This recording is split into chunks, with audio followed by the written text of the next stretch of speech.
Student protests over climate change is in every paper today. Yesterday's Australia-wide protest made news not just here but also overseas and has divided opinion. Here to discuss we have Macquarie Radio host Chris Smith and news.com.au editor-at-large Melissa Hoyer. Good morning to you both, Chris. Everyone is weighing in on this. The PM made his views very clear. He said kids should be at school.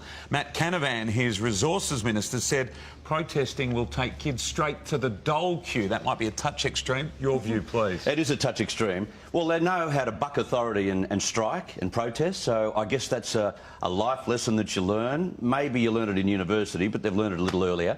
Gee, I heard some twisted stuff, though. I heard that the last 7 wars in the world were because of climate change. I heard that the refugees movement out of Syria is because of climate change. I saw some banners that clearly was out of some kind of futuristic book about climate change affecting the planet in 50 years. Yes. They could have stayed at school and learned a few little things. Yeah. Like that the chief scientist says that if we stop burning coal, it'll make no change or difference to the temperature of the planet. They could have learnt that.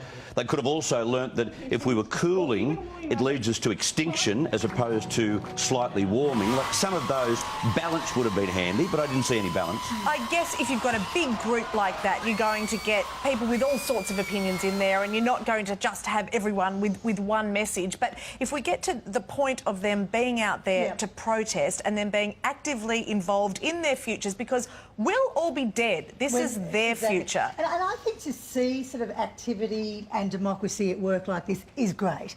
But there were some kids, I think, as you said, who had no idea why they were there. I mean, I think you have to do your research, whether you are a denial, you're denying or you're actually pro-climate change. It's just sort of the kids, I appreciate what they were doing, but really, is it going to do anything? I mean, it's great to have people, yay, let's do this, do that, but I just don't know where it will actually and the government has been criticised for remaining in Paris. They've been criticised for... they've stuck to their target so far. Like, I don't know whether it's the government they need to talk about. Maybe what they need to talk about are the industries that could do a lot more in terms of renewables, etc. You know, it's good to see the passion, though. I must say, to see the kids who know what they're talking about and do have some. Do they know?